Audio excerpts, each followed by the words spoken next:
The devastating news of the destruction of a Pfizer building due to a tornado has shocked everyone. Many have seen this incident as having something to do with their global evil plans. But what's the truth behind this incident? Keep watching till the end of this video to see why Pfizer building was really destroyed. Pfizer building destroyed by a tornado. On July 20th, 2023, a powerful EF3 tornado struck a Pfizer plant in Sanford, North Carolina, destroying the building. Fortunately, none of the workers were injured, but the loss of the plant poses a significant setback for both Pfizer and the global vaccination effort. The tornado caused widespread damage near Sanford, affecting the Pfizer plant, among other structures in the area. "We are assessing the situation to determine the impact on production," the company said. "Our thoughts are with our colleagues, our patients, and the community as we rebuild from this weather incident." A Pfizer employee said that the tornado happened in only 60 to 90 seconds, and there was no time for them to think. They saw the lights flickering inside the building, and the sound they heard was described as like a bomb went off. It was reported that the tornado's path started west of Nashville, traveling northeast through Red Oak and crossing I-95 north of US 64 before it dissolved just before Scotland Neck.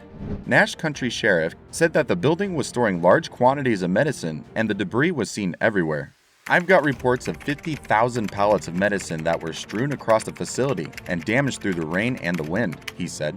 State Rep Alan Chesser and House Speaker Tim Moore visited the Pfizer plant on Thursday and shared their thoughts about the incident. "Undoubtedly, there's going to be an economic impact on this. It's going to take time to clean it up." Pfizer CEO Albert Bourla tweeted a statement about the incident saying, "All of us at Pfizer have spent the past 24 hours concerned about our colleagues and contractors at our Rocky Mount facility, which sustained a tremendous amount of damage yesterday when a tornado touched down in the community. I am very relieved to share that all have been confirmed safe and no serious injuries were reported." The incident has sparked discussions and raised questions about its origins. Some believe the tornado was just a natural and unfortunate event, given that tornadoes are known to occur worldwide. They argue that the plant's destruction was a matter of probability and not a targeted occurrence. But on the other hand, some find the timing and circumstances suspicious. The Pfizer plant held over 50,000 pallets of medicine, all now destroyed, which has led some to question whether the tornado was coincidental or was planned. Why Pfizer building was really destroyed.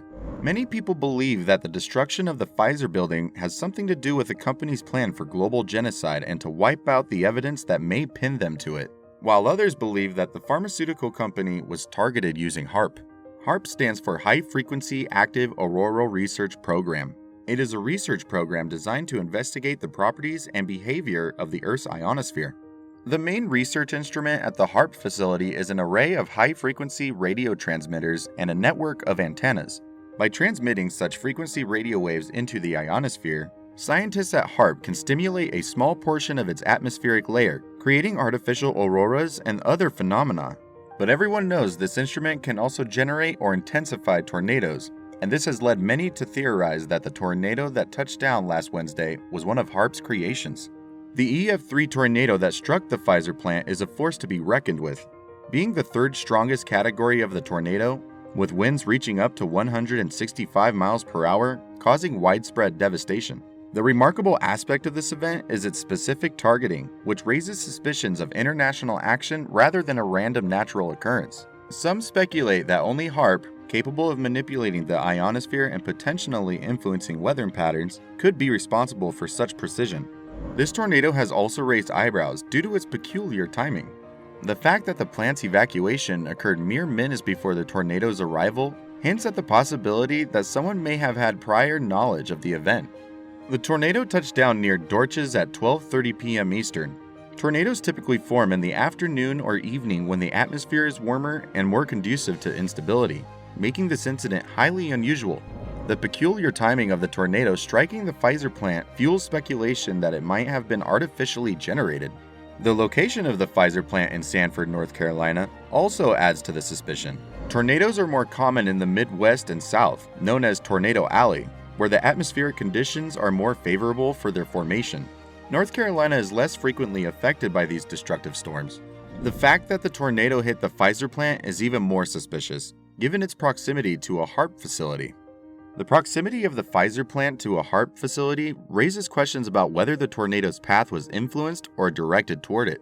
A blog post by @Proletario1 has shared that a tornado did not do the destruction of Pfizer's building but was a result of an explosion.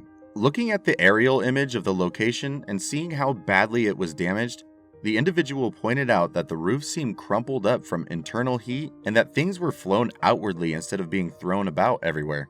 He also said it was noticeable there was no damage to the surrounding area, cars were still parked, and there was debris in front, but nothing could be seen behind the building. What could really be the reason why the Pfizer building was destroyed in such a strange manner?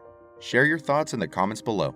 Of course, with this incident, we could all expect that it will have a negative impact, especially on the medicines being produced by Pfizer, its distribution, delivery, and cost. Effects of Pfizer plant's destruction. The North Carolina plant manufactures injectables, including drug for IV infusions, subcutaneous delivery, and muscle administration. These drugs encompass anesthesia, anti-infectives for fungal infections, and muscle-paralyzing agents used in surgeries or intensive care units for ventilated patients. As explained by Mike Ganio from the American Society of Health System Pharmacists, Ganio said that this incident will not just impact the company, but everyone who uses the supplies produced by them. Anyone who is aware of this event is basically holding their collective breath at this point, hoping for the best and waiting for news, Ganio said. The destruction of the Pfizer plant is expected to disrupt the production of vaccines and medical products, potentially leading to shortages and delays in supplying crucial medications to combat various diseases. This incident also has economic repercussions on the local community and beyond. The disruptions in vaccine and pharmaceutical supplies could lead to higher prices and market instability, impacting healthcare systems and patients worldwide. The company hasn't said what its next plan or steps will be. They have yet to figure out whether to cut production of another product to squeeze in more manufacturing at their possible new site. But one thing's for sure, just as Ganio said, it's not always as easy as just flipping a switch to increase production. Pfizer is collaborating with multiple Department of Commerce teams and local leaders to evaluate the extent of the damage and devise recovery strategies. While we do not yet have a full assessment of the company's operational situation, Commerce and the state will be proactive in our support for the company, the community, and the impacted workers, a Department of Commerce spokesperson wrote in a statement. They also added, "We've already been in contact with the U.S. Department of Labor to explore all potential avenues for financial and other support resources." Despite the worrying effects of the possible production delays, many people are celebrating the destruction of the building. A Twitter user said, "Unfortunate that the life-saving medicine was destroyed, but it's a day to celebrate these COVID-19 vaccines being obliterated. No one can be harmed by them. God has sent a message to all. Don't play Russian roulette with human lives." But contrary to what others claim, the Pfizer site does not produce or store the company's COVID-19 vaccine or treatments like Comirnaty and Paxlovid. It is definitely a big deal that Pfizer's plant was destroyed. This event has far-reaching implications, and we still don't know what really caused it. Evidence and possibilities are quite disturbing, and it's frightening to think that someone out there could be involved. So, do you think the incident was planned and not just caused by nature? Do you also think people should celebrate about what happened? Join the conversation and let us know in the comments below.